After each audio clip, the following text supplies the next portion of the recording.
So we're on week 2 of our I Object series, and for those of you that are not following the series, I went to my atheist, skeptical, and agnostic friends and said, what are your chief objections to Christianity? And so we're doing a 5-week series based on those responses.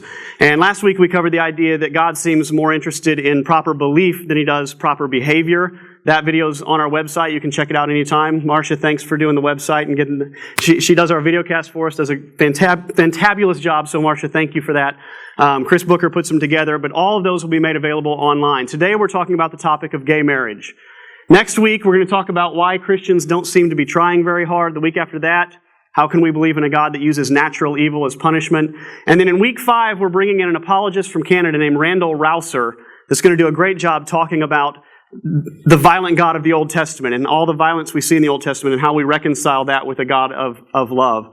So today we're talking about gay marriage, or at least homosexuality. This is my buddy Adam, and he's my skeptical friend that I went to.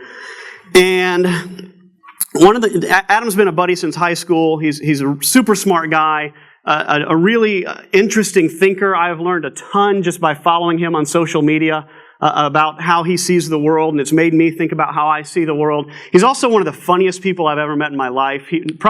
There's hardly anyone on earth that can make me laugh more than Adam Gillum. But Adam, he actually wrote up like a 3-page response to my "What are your objections?" And so, like I said last week, I cannot do justice to these guys' objections in one little 50-minute service. So what I had to do is I had to pull out statements or comments that they made and kind of turn those into a sermon. But he said this. He said that gay marriage was the wrong hill for Christian leaders to die on.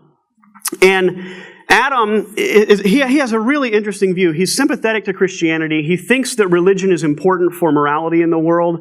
And so he doesn't want to see the church collapse.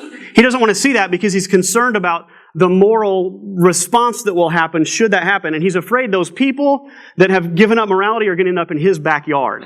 So even though he doesn't consider himself Christian, he sees some real advantages to the Christian church thriving. And so he thinks a lot about what is the church doing wrong and what is destroying it. And he says, he would probably say the number one issue is that young people hate the church because of the church's response to LGBT plus issues. And so we're going to talk about that today, but I just have to be straight with you. I don't much talk politics. And so I'm not going to talk about gay marriage in the political realm. I might, on very rare occasions, talk politics with my friends over dinner, but even that would be pretty uncommon. My wife at this point doesn't know who I'm going to vote for in the upcoming election. That's how little I talk about politics. That's just a personal conviction. I'm not saying that that should be universal for Christianity. I'm just saying that's where I'm at. And so I'm not going to handle this from a political side today. Instead, I'm just going to talk about gay stuff. I'm going to talk about stuff that I've thought about for years. This has been a topic. The topic of homosexuality has been something that I've been in torment over for years. I've studied and read and thought and talked to people and heard their stories and read some more and prayed and cried and couldn't sleep and thought some more. And it's fair to say that of all the topics I've studied over the last 5 years, this one is on the forefront. I've thought about the topic of homosexuality more than anything else, and everything else almost pales in comparison. I do see it as a pivotal topic for our generation and for our church. But I am also aware that it's the most divisive topic in our culture. And so I had a friend, Dennis Adams, came up to me right before the service, and he said, I saw your ad on Facebook, and he said, I want you to know that I was offended by your use of the word stuff. And it almost is that divisive. There's a fear today. I have dealt with fear over this because if you say the wrong word at the wrong time in the wrong sentence, it can communicate something to one person that it doesn't communicate to another person, and one person gets ticked off at you, and the other one's moderately ticked off at you, and everybody ends up throwing tomatoes at you, and you didn't even mean to say what you said. It's that fiery. And so I'm asking for grace today as I talk about the stuff that's been on my mind. Okay? I've been on a journey, and I pray you'll go on a journey. I pray you'll become educated on this topic. But when it comes to the church and homosexuality, there's this spectrum of belief, and no matter where you land on that spectrum, someone will hate you. There's no getting around it. I can't win today. Not with everybody. I'm okay with that, but it is the reality. And on that spectrum, you've got everything from the Westboro Baptist Church, the God hates fags crowd. They just, no matter what, are going to hate gay people. On the other side, you've got a crowd that says, well, forget the Bible. The Bible's outdated. It's archaic. Who cares what it says about sexuality? And then you've got what they would call some more moderate voices in between. And they'll call these views View A and View B. And View A is they want to honor the Bible and the integrity of the Bible. They view the Bible as authoritative, and yet when they read Scripture, they come to the conclusion that Scripture does allow for some same-sex sexuality. Now, and there's, again, even in this category, there's 50 categories. Okay, so we are generalizing, and I'm okay with that. And then you've got the View B view that says we believe the Bible is authoritative, that it's important, we want to honor it, and we believe that it doesn't condone any type of same-sex sexuality or behavior. Behavior probably is more realistic to say. And so here's what's going to happen today. If I just keep going from here and I talk about what I want to talk about and I talk about the gay stuff that I want to bring up, you're going to sit there and you're going to wonder, what is my position? And everybody's going to, because I promise, if I didn't tell you right now, it will be ambiguous. You'll have a hard time nailing it down. And so for 3 reasons, I'm going to tell you where I tend to lie in this spectrum, okay? Number 1 is so that you won't sit here wondering the whole time, okay? Number 2 is so there won't be any kind of a bait and switch later. Regardless of where I'm at, if you think that I'm in your camp, and then later you find out that I'm not in your camp, you're going to feel cheated. So it's probably best if I just come right out, and I'm going to come out in front of you today and tell you my stance, okay? And the third reason I'll get to in just a moment, but here it is. This is it's impossible to sum up years and years of study in one brief little soundbite, but I'm going to do my best to kind of paint a picture of where I'm at right now. Some of you are going to like it. Some of you are going to hate it. I almost wish it wasn't true, but the reality is that I believe God's ideal for human sexuality is one man, one woman for life. I promise I have labored over this, and it would be so easy if I could just say this isn't my view, that I've come to different conclusions. But studying Scripture and sociology and biology, this is where I'm at. I'm still on a journey. I'm not saying this couldn't even necessarily change. I'm saying that's where I'm at today. Now, here's why I felt it was super important to tell you that. It's because of what they call the Chris Rock principle. The Chris Rock principle is black comedians. Just because they say it doesn't mean you can say it. Chris Rock can say things to a black audience that a white comedian could never say. He can use words that white comedians could never use. And he can get away with it because he's part of their tribe. Right? You can say things to your tribe that you can't say to other tribes. And so I felt it was necessary to kind of give you a picture that I'm a View B guy, because today I intend to address the View B crowd.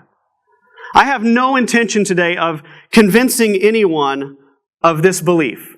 I am not here to try to make gay people straight. I'm not here to try to make anybody shift their views on the theology of sexuality. I want to address the church in areas that I think the church is royally blowing it. That's my goal today. And so I feel like if I let you know I'm a side B guy, I'm in your camp, some of you, maybe you can hear things from me that you wouldn't hear somewhere else. And so let's get rolling on that. Here's my first step. This is the first topic I want to talk about, and it's the idea that you need to hit the books. I was at a conference of preachers probably 2-3 years ago, and the topic of the weekend was homosexuality. And they had brought in a guy that was talking about the legalities of homosexuality in the church and things that you need to put in your bylaws to safeguard yourself because they're coming for your tax exemptions and he laid out a ton of statistics and talked about the 6 key verses of Scripture and kind of just did his spiel. And then he asked the room, he said, how many of you people have heard this stuff before? And I would say maybe out of 40 people, 3 hands went up. It was, and these were pastors of churches. He said, how many of you have heard all this? And my hand went up and a couple other hands that went up in the room. And then he said, how many of you have preached on homosexuality in the last couple of years? And almost every hand in the room went up. And I was embarrassed. And I was kind of ashamed. Because we have people all over the country that are very verbose in what they have to say about homosexuality, and they haven't studied jack. They haven't studied anything. They've just heard something, gripped it, and said, that's my view, because of their tribe.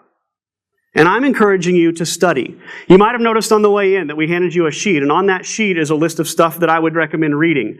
It's my suggested list right now, and you're going to see view A and view B stuff on that list. Some of you are going to be appalled at that. But like we talked about last week, how can you understand your side if you don't understand all sides? I'm not scared of this stuff. I'm not scared of you studying. I'm thinking you'll probably arrive at a better place if you'll study. And so I encourage you to do your homework. I encourage you to understand people of different perspectives than your own. It doesn't necessarily mean you have to embrace everyone else's perspective, but you sure ought to understand it. Preston Sprinkle, in his book, People to be Loved, talks about boarding a plane. And when he was on the plane, a guy struck up a conversation with him, found out that he was an author, found out that he was writing a book on the topic of homosexuality, and he said, immediately, yeah, but the Bible says it's sin, right? He says this to Preston Sprinkle. And if you're an educated person, if you've studied this stuff, then you know that you need to dissect that sentence before you ever answer that question. What does he mean by when he says being gay is sin, what does he mean by gay?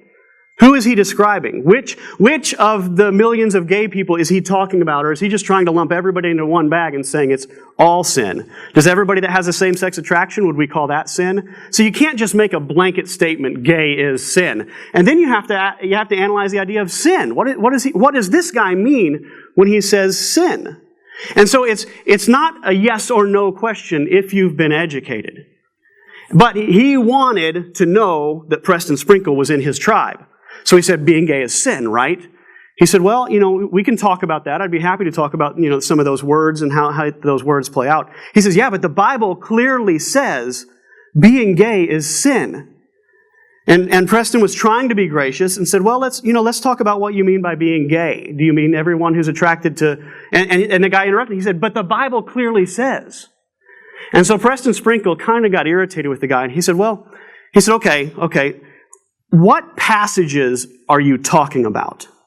When you say the Bible clearly says, which verses do you mean? Which letters of the Bible do you mean? And the guy said, well, I don't know. He said, but I know it's in there. I've heard it. I've read it. I've heard it my whole life. He says, well, unless you would talk about which passages that you're referring to, how can we even really have a good conversation about it? And there are so many people like the guy on the plane. They want to know you're in their camp. They know what they've heard their whole lives, but they haven't done any personal exploration. And so, if nothing else, I'm hoping that you'll go away from here today encouraged to learn.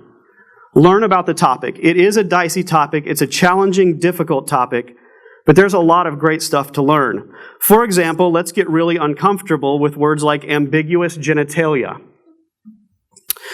Ambiguous genitalia is this idea that out of all the births that go on in the world, some children are born and they can't immediately say, it's a boy, or it's a girl. They have to look down and go, it's a... Not really sure.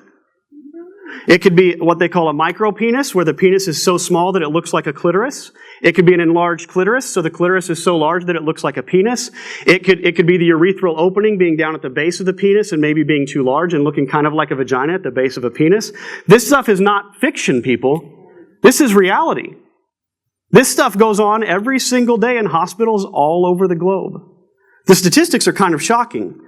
About 1 in 50 children, 1 in 100 children, they would say, are different than what we would consider standard. 1 in 100. What does that say for this room right now? And I don't say that to make fun of anyone. I'm saying you sit next to people that when they were born, the doctors went, I don't know. Not really sure. About 1 or 2 in 1,000 require some sort of surgery to normalize their genital appearance. About 1 out of 1,000 require teams of specialists to come in and make a determination. Here's where this gets really challenging. It's much easier, they say this, I don't mean it to be crude, it's a visual that you'll understand. They say it's much easier to make a hole than a pole. So about 90% of children that are born out of this 1 in 1,000, about 90% are assigned female genitalia. Many times, regardless of their genetics. It's a less expensive, far less complicated surgery. It's far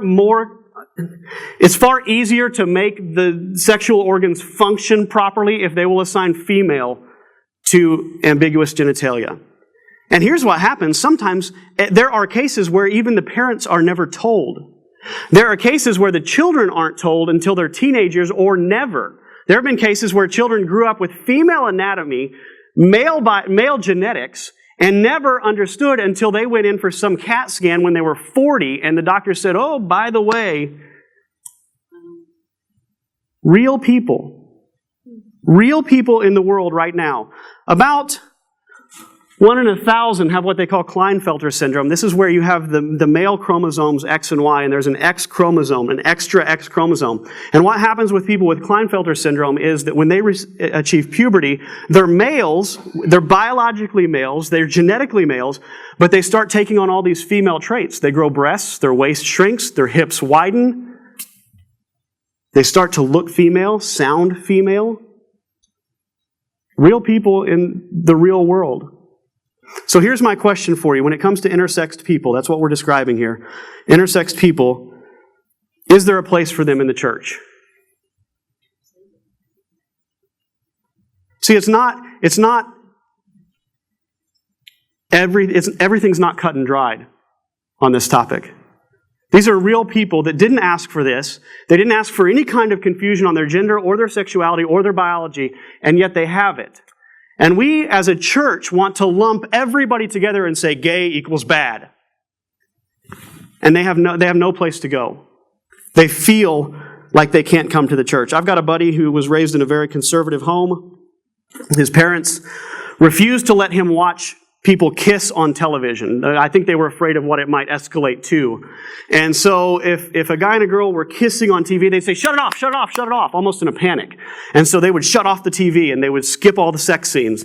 And it wasn't until he was about 13 years old when he was by himself, and he even learned to turn the TV off on his own. So if a guy and a girl started kissing on TV, he would shut it off. He had been programmed to do that. When he was about 13, maybe 14 years old, he was flipping through channels and ended up on MTV at like Big Brother, I think maybe. And there were 2 guys making out on the screen. And he left the TV on. For some reason, it didn't flip the switch in him that said, bad, bad, turn it off, got to get away from this. And so he continued to watch. And he told me during his college years that from that moment on, his attractions were for men. He couldn't explain it. He didn't ask for it. He wasn't looking for it. Something happened, and he said, my attractions are for men and have been ever since. Is there a place for this guy in the church? As he struggles with this, as he tries to figure out, where do I go with this? What do I do with this? Or can we just lump him in the gay is sin basket with everybody else? Or can we show some mercy? I have a friend I've been talking to just recently. In high school, she dated guys. She had some crushes on guys, but she had a female girlfriend friend. They were just close friends.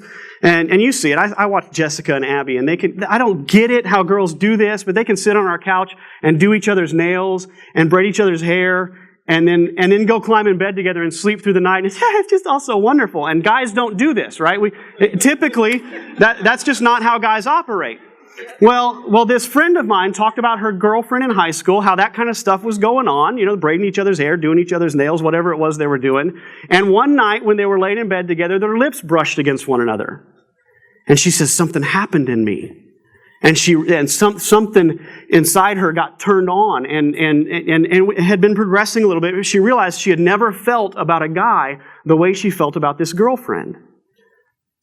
For years, she would tell you she would have changed that. She would have given anything to change that. If she could have stopped that, fought it, she would have done it. She's prayed through it. She's tried. She's dated guys. And she just, for whatever reason, can't duplicate that feeling for a guy that she has for a girl. I'm not talking about whether that's right or wrong or anything like that today. I'm saying, is there a place for this girl in the church? Is there a place for her to sort this out in community with believers that may or may not think the same way she does. Because here's what happens. I just heard a story this morning about it. Gay people, and I'm going to use gay people to describe the LGBT plus community just for simplicity's sake. I know that freaks somebody out because now I'm claiming identity for something that isn't identity in some people's views. Just get over yourself and just understand it's just easy to preach a sermon and just say gay. Okay, that's what I'm going to do. So gay people have to choose between being honest or being welcome in Christian community. If her whole life after that moment she had been telling people, I'm attracted to women, I'm attracted to women, chances are she would have had a really hard time finding good Christian community. We say there is no place for you. We don't hear their story. We don't hear them as a person. We want to put them in a camp and keep them in that camp. And, there are cases where trauma is involved. I don't want to paint a picture that every single gay person experienced trauma, that they hated their father and that's why they're gay. That's just not the reality. Anecdotal evidence tells us there's lots and lots of people that had normal childhoods, normal parents, and still grew up attracted to the same sex. So don't hear me wrong. But there are many cases where they would say trauma was involved. For example, in Preston Sprinkle's book, he talks about a girl who was chained to her toilet by her father for many years of her life while he molested her. And she has sworn, a man will never touch me again. Can we have anything but mercy towards that? I'm not saying that we would say, okay, you go girl, that's great. You should hate men your whole life. I'm not saying that at all. But what I'm asking is there a place for her? Can we see people's stories? Can we see the reality of people? I have a good buddy. I could go on and on about stories. I have a buddy that was a male prostitute for years, a drug dealer that had sex with guys, and he would describe himself as entirely gay his whole life, even today. But he describes what he would call a born-again experience, where he decided, I'm going to follow Jesus, and he came to a side B view, has decided to be celibate, but today, so he's been celibate for years. He serves people more than anybody in this room does. I'm telling you, come talk to me, I'll introduce you to the guy. He loves and serves people more than any of you. And yet, every single day, he struggles with this drive to view gay porn. It's just always there. It's always on the computer. That life is still always pulling him in. Now, he fights it, he fights it, he fights it. He serves, he loves. All the guy does is talk about Jesus. But is there a place for him in the church? I think there better be. I've got a friend who, when he was 6 years old, was under foster care, and every time he cried, and in a foster situation, you cry, it's normal. Every time he cried, his foster parents would put him in a dress and say, wear the dress because only girls cry.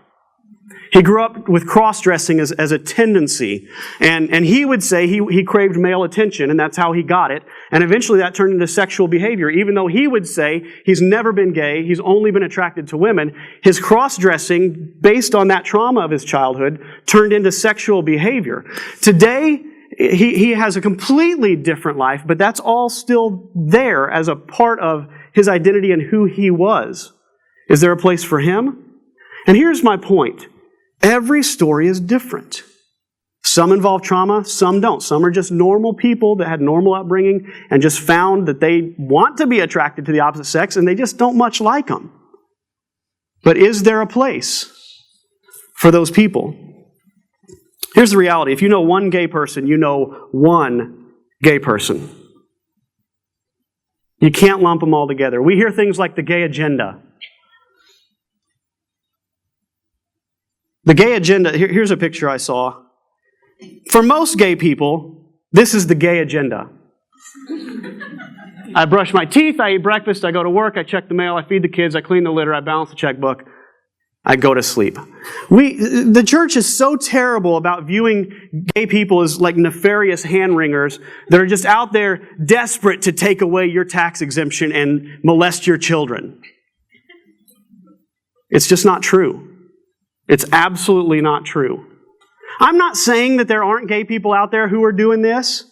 I'm not saying there isn't a movement that would try to take away churches' tax exemptions. I'm not saying that, but I'm saying the rank and file gay people, that's not their agenda. And we talk about the gay lifestyle. That phrase gets thrown out there all the time. What does that even mean, the gay lifestyle? Is there a straight lifestyle? If somebody says, you practice the straight lifestyle, we'd look at them like, you're an idiot. But Christians actually say those words like they're meaningful. If you've met one gay person, you've met one gay person. And I'm telling you, people, gay bashing and gay bullying still goes on today. I was at a conference, and there's no place for it in the church. None. I was at a conference last year, almost this time last year, with people I respect, Christian leaders that I respect. And I'm at a lunch filled with people. There's probably 400 people in the room sitting at tables, all dressed up, beautiful. And the speaker that day talked about how you should go to their website. And they said, go to suchandsuch.org.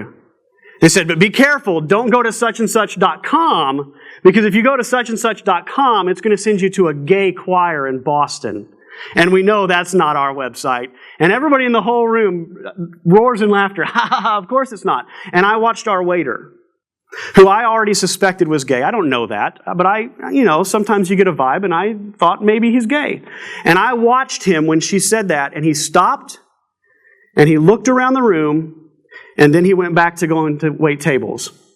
And here's what I believe happened that day. I believe 400 people announced to him loud and clear, you are not welcome here. Don't you think? Just some little statement, some little comment like that. His whole life he's been told how bad he is, how disgusting he is, what an abomination he is. He's heard that stuff. And here he is in a room full of people, and I'm having a conversation with him, talking to him, and you've got a room full of people that probably are being pretty nice to him, and then all of a sudden this sinister thing happens that says, you don't belong with us. They didn't mean for it to happen, but it's what happened. On the way out of that same room, somebody at my table, one of the women, left her purse. So I picked up the purse, which I'm uncomfortable with. I'm not going to lie. I don't carry my wife's purse. I will hold it for her, but the rule from the beginning is I do not carry your purse. But I picked up the purse. I ran out the room to try to catch them. And I said, does anybody know who the two people were sitting at my table? Because I didn't know them very well. And they said, yes, it was a missionary or pastor of such and such church and his wife. And one of the missionaries is standing there. And I said, well, she left her purse. Or I said the pastor's wife left her purse. And the missionary does this. He says, well, tell Neil his purse is fabulous. And I'm thinking, what if that waiter was standing there when he did that? And these are Christian people that I respect. And it's just an embarrassment. Now, then I didn't say anything, and now I will. The more I've thought about it, the more I've processed it, it's wrong. It's absolutely wrong. It's immoral. It's unacceptable. The next morning, same conference, golf scramble. I show up for the golf scramble. I'm in my cart, ready to go pick up my partner, when another guy on my team says, oh, I'll go pick him up. He said, Larry told me he doesn't even like you. He says, you're gay. He just throws it out there to insult me. Youth pastor out of a church here in Kentucky. I'm not saying all Christians do this. I'm not saying that even most Christians do this, but I'm saying it's very clear that some do, and it's wrong. It sends a message that says, you stay over there, we're staying over here. All the stuff you've always heard about Christians, it's true. We don't like you guys. It's sinful. Here's some statistics that are shocking and awful. 40% of homeless youth are LGBT. Depending on who you read, statistics show that about 1.5% of females would identify as lesbian, between 5 and 8% of males would identify as gay, and this, some of that is, it just depends on which survey you listen to. But let's meet somewhere in the middle. Let's pretend that 5% of the population has a same-sex orientation of some sort. Okay, we're just for ease, let's do that. How is it possible that 5% of the population is gay and 40% of the homeless population is gay? I'll tell you why. It's because they heard their father say, you disgust me. They heard their mother say, how could you do this to us? That's why they're homeless. Either they were kicked out or they just said, I can't do it. Here's an even worse statistic. 20 to 40% of LGBT people who identify as LGBT, have attempted suicide. Depends on which study you read. 20 to 40%. 1 to 2 out of 5 have tried to take their own lives. Why? It's because they heard those words, "You're disgusting to me." They heard it from coworkers, they heard it from peers, they heard it from the church, they heard it from their family. Something is seriously wrong.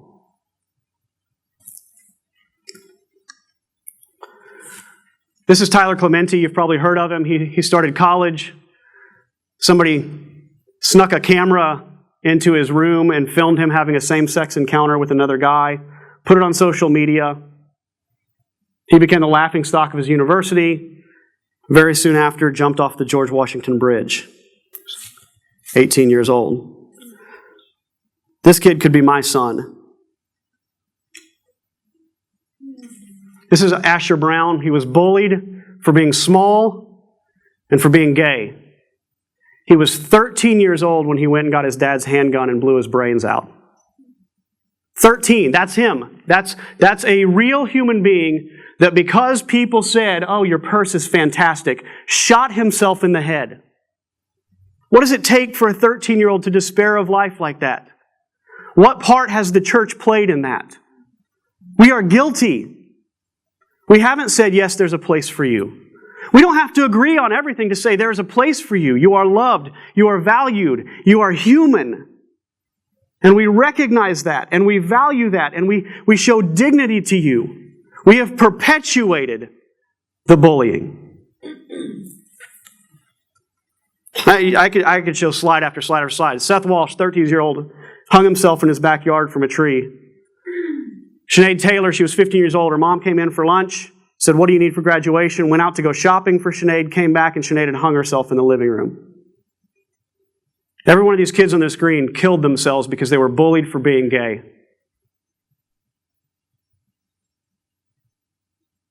I want to be a church that says, yes, there is a place. So what is the right response? How should the church respond to LGBT people?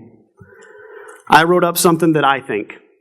You may or may not agree with me. This may not be the church for you. Here's what I think, and I'm the pastor. If you don't like it, you can go start another church and be a pastor over there. This is what I think.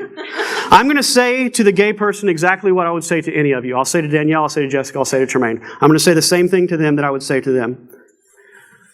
There's a God who loves you without qualifications right now as you are. And He wants you to be His close friend and part of His family.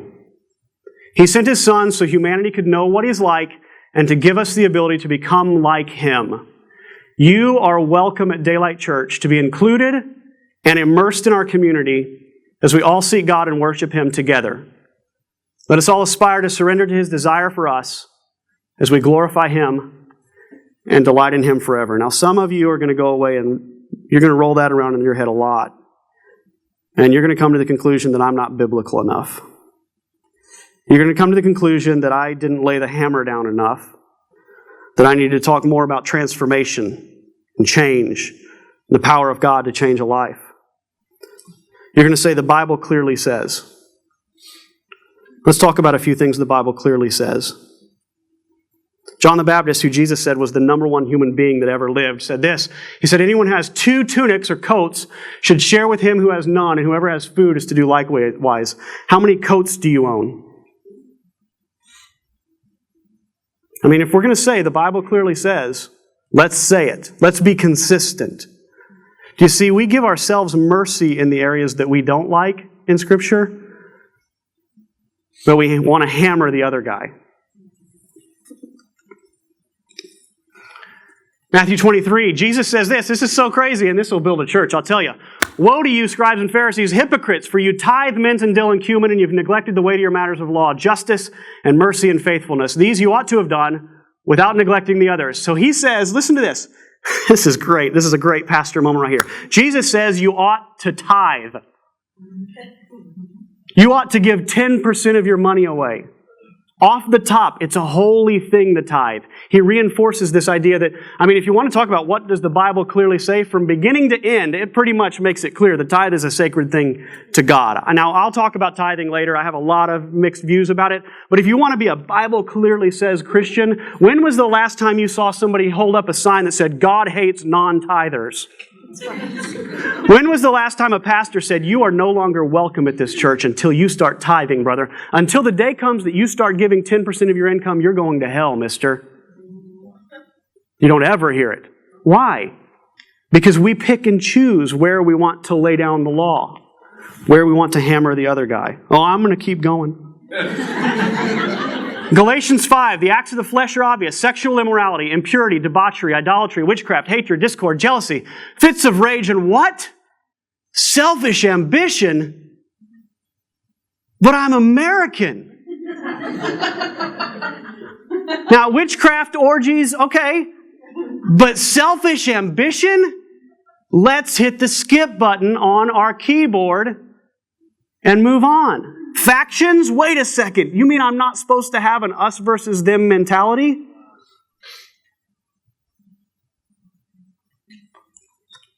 I'm keeping going, guys.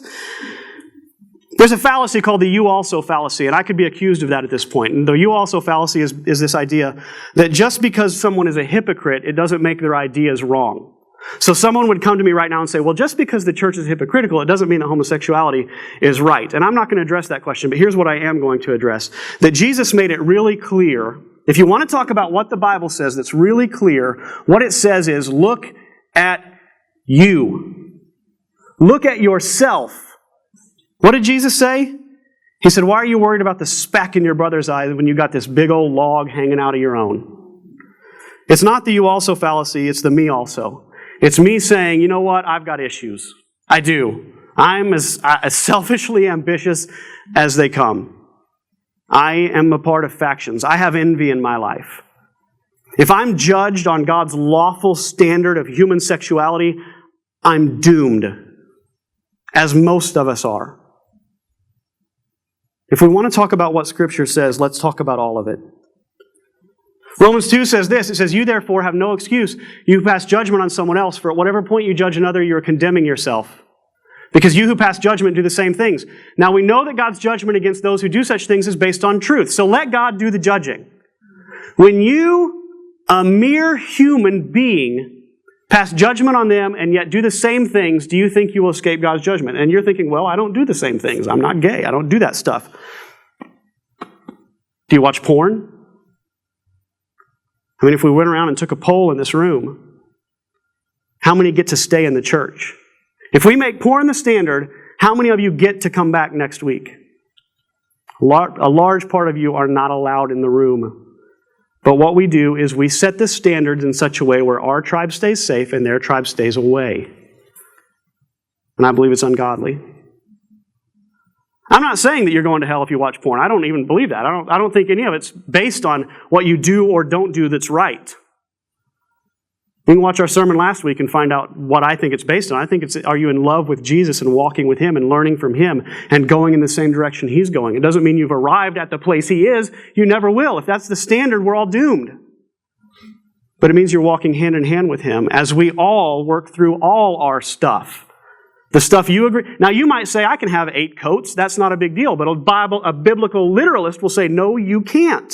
The Bible clearly says. Now one of you is wrong. But can't we have some kind of unity without having uniformity? Can't we have some kind of connection and love and mutual honor and dignity and respect for one another? Saying, yes, we want to walk towards Jesus. Yes. But getting it that none of us in this room are ever going to see eye to eye on everything. But what we can see eye to eye on is how we love people who are hurting. And the LGBT community has been crushed by the Christian community for years. That is shifting. The Christian community has owned America for so long. It's not that way anymore, folks. The LGBT community has had to come to the Christian community and say, please, please, will you just accept us? They don't have to do that anymore. We have failed to show mercy, and it's quite possible that the day will come when we reap that reward. It's quite possible the day will come because we are no longer in charge, folks. It's not looking good for our tribe. It's something we should have learned 40 years ago. People are born intersexed. People have experiences that they can't explain that they would make go away if they could.